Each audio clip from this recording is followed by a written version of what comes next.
with this deal, it was with a landlord we're already currently working with. So here we are today. It's really it's changed our lives. It's got us both out of work. It's got us multiple more businesses through this. We've got staff. We've got 10 entrepreneurs now. We've got an SA. It's stressful, but it's you wouldn't change it for anything, would you? So on this road here, you've got two rent-to-rent. So you've got this one here, and then the other one there.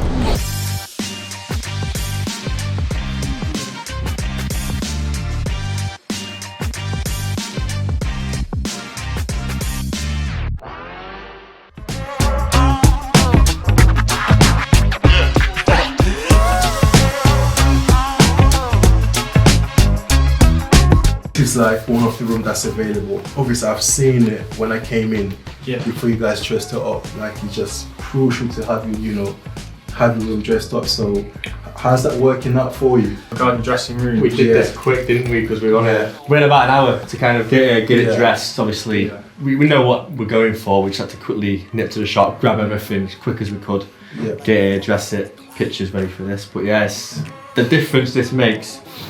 To the room, as you've seen it before, is massive. It catches your eye straight away, and I think that's why the demand for our rooms is so high, because of the attention to detail. So we'll push.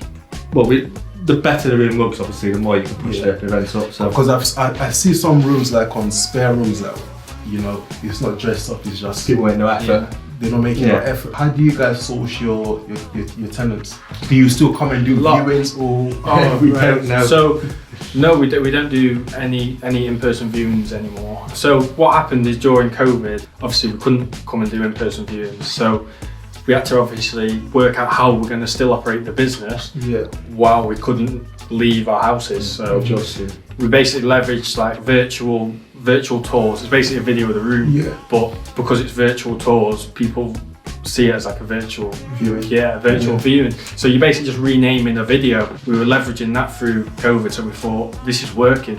Why are we going to go back to doing 10 viewings on a room? Wasting our time. Not turning up. So we just stuck with that really. And how we did it is we basically made out that the room's still tenanted when they wanted to view. And then we basically creating that scarcity.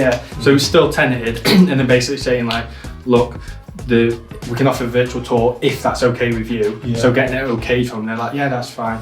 And then basically saying, look, the applications are closing X amount of time. Do you want to get an application form in? And then they're like, yeah, please send it over. And then get the application forms in. Obviously, we'll review them all. And then that way we're getting good tenants as well, because we're getting a lot more applications in. So we're getting a lot of applications in, and then if we don't decide to go with that person, we then basically will put them onto a waiting list. Which comes to why this room is taking so long to get dressed, because we actually took this property on over a year ago. And because of what we do with the applications and the backlog, we've just in, out, and this is like the first time we've had availability in a year and a half to dress it. So we've just been filling out basic pictures. It's actually gone before we dressed it. I think the size has been selling this room on its own more than anything, and now it's. So if I understand, the key point you guys are doing here is just creating that waiting list. So whenever the room becomes available, we've got qualified leads. Exactly. Qualified leads already. So we know which is good to minimize your void period. Literally. We don't really get many void periods because in the contract standards, it's a 1 month notice to leave. So as soon as that 1 month notice comes in, it activates like a chain effect of other things. So like, right, room gets listed within 5 days of the notice, etc. And then the email gets sent out within 7 of X, Y, and Z. And then we always make sure that we've got somebody to move in when that tenant moves out. Which is why we have to make sure we stand out, because we have to move fast, and because we're not coming down, it's important. We dress it as well as we can to get as many applications as we can. We have to pick in a bunch really, don't we? We kind of know who we're getting in there straight away. And that, one of the massive things about, because obviously we've got the maintenance side of the business, we've obviously got the cleaning business as well. So we leverage other people's time, like they will come and clean the room, and while they're here they'll do an inspection of the room for us. If there's any maintenance issues, they'll get reported.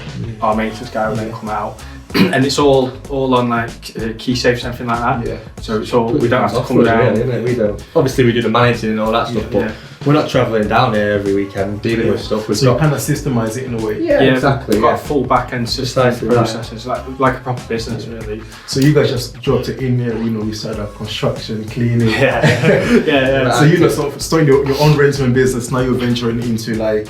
Yeah, well that came because with all this, you've got constant maintenance and the prices. Everyone's got to make money, but it didn't suit us. You know, we're paying £100 for someone to come out and change a tap. So you know, we thought, how can we avoid this? So we took a guy on 2 days a week to start, didn't we? Just covering all our properties, just touching up the paint.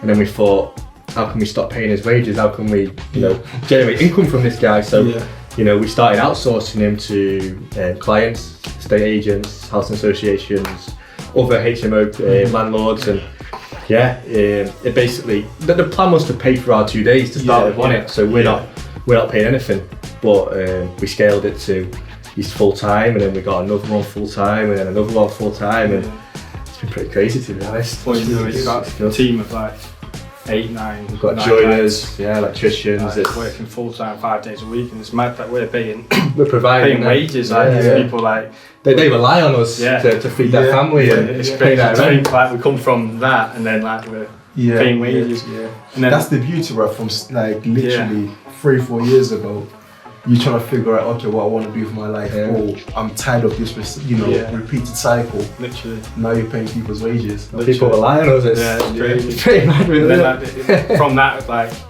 we started taking bigger projects on because people were coming to us. Like, we were reliable for the maintenance. We were like, oh, can you do this? We were like, we don't say no.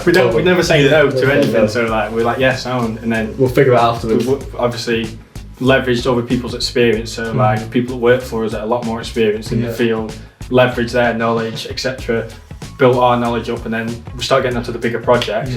And now we're doing like HMO conversions and stuff for landlords. We want to get into extensions and that, and that's positive, man. It's exactly crazy. Exactly, it's come a long way. It just shows if you put in the work, you're gonna get the results. That's the main thing to take from that. So there's actually one process that you guys wanted to show us that you're gonna price up, or so we've got a couple of things obviously. So we're gonna go to one now. This is a potential refurb. You want some new kitchen, new bathroom. That's all the construction side of things. And then obviously after that we've got another one which is potential HMO conversion, but we're also looking at converting into 2 flats. We're going to look at the options because it is an Article 4 area, so whatever works best really. But yes, let's go check it out, man. Let's go.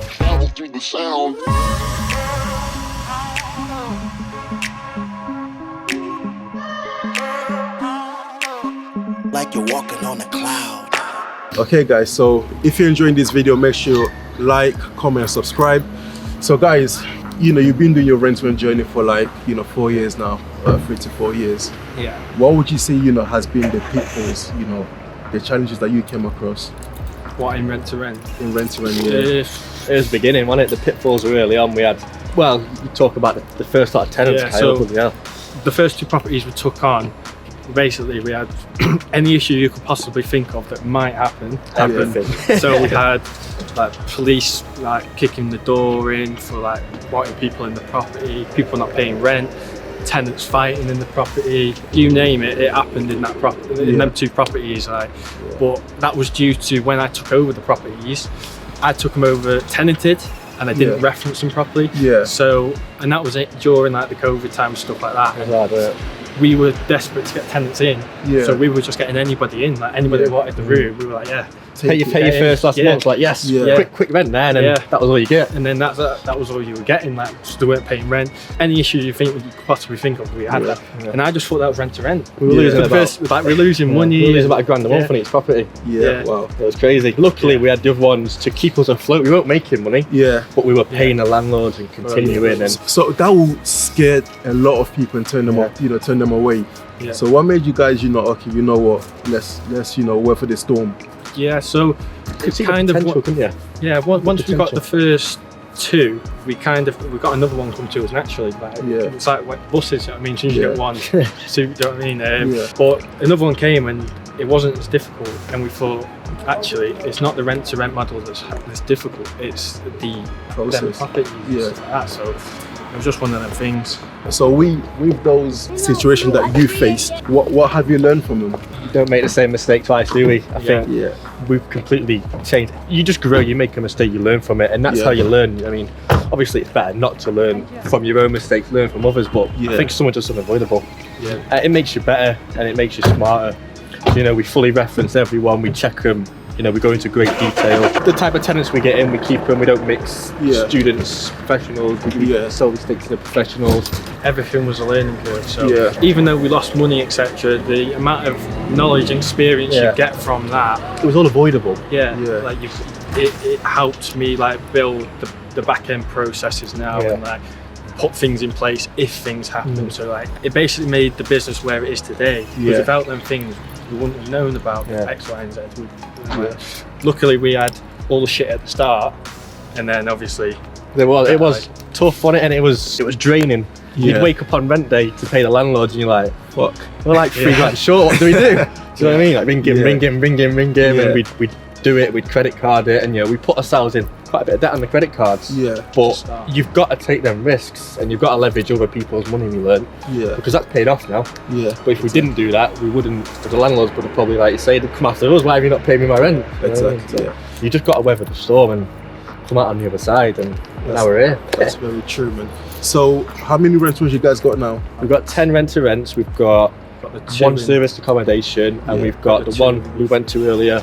We've also got one that we're refurbing. We also have one in Liverpool that we're refurbing to add to another one. So we have, trying to do the maths now, we've got 10 here, 2 in Liverpool, and then we have the serviced accommodation. So it's just kind of, we're trying to replicate this, what we've done in Manchester, in Liverpool now. Okay. So what's like the potential cash flow of, your portfolio? It's up and down. I say on average, you're looking at around, on the rent-to-rent HMOs, you're looking at about 800 on average, aren't you? So some are slightly higher, some are slightly lower, it all depends. I think the larger properties make a bit more for us, but then obviously with the craziness and all the bills and that, we've had to adjust, so it's, I'd say about 800.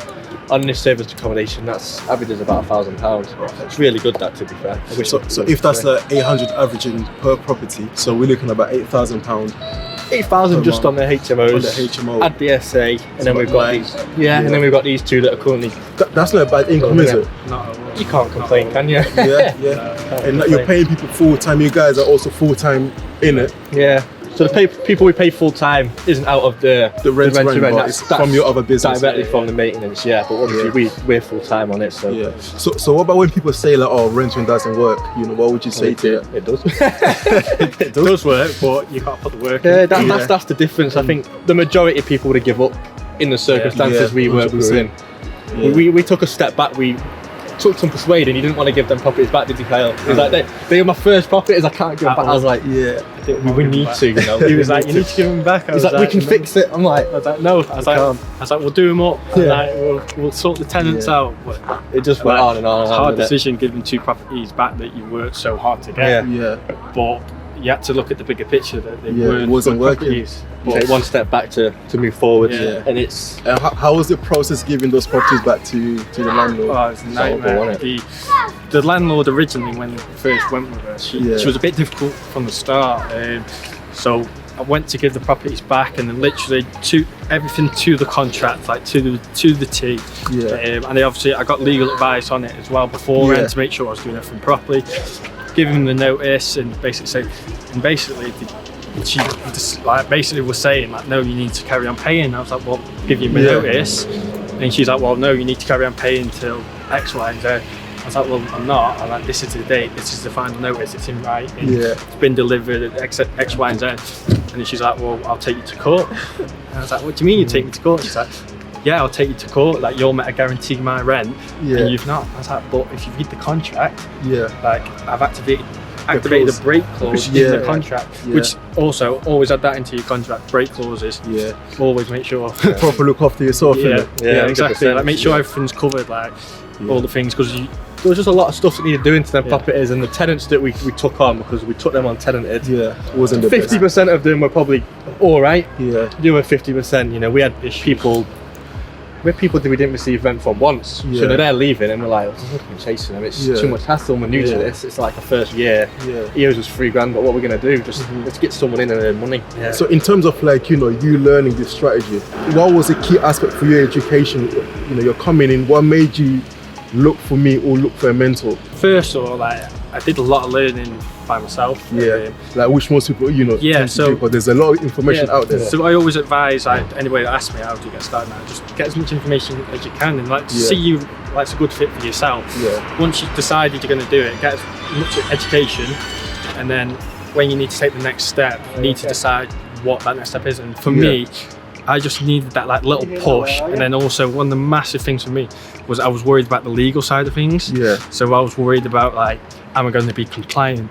What happens if someone tries to take me to court? X, Y, and Z. So that was one of the reasons I went to get a mentor, and then obviously just give me that push, and then the accountability as well. Because I knew what I wanted to do. It's just someone saying, okay, right, this is how you do that. And like, it's just that extra little push you needed, really. How did you find like working with me? What was your experience like? Yeah, it was very good. We set it out from the start what we wanted to achieve, and then we basically worked back from that and set out actionable steps that aren't too massive, so they're not like, right, going for a few thousand properties, are actionable.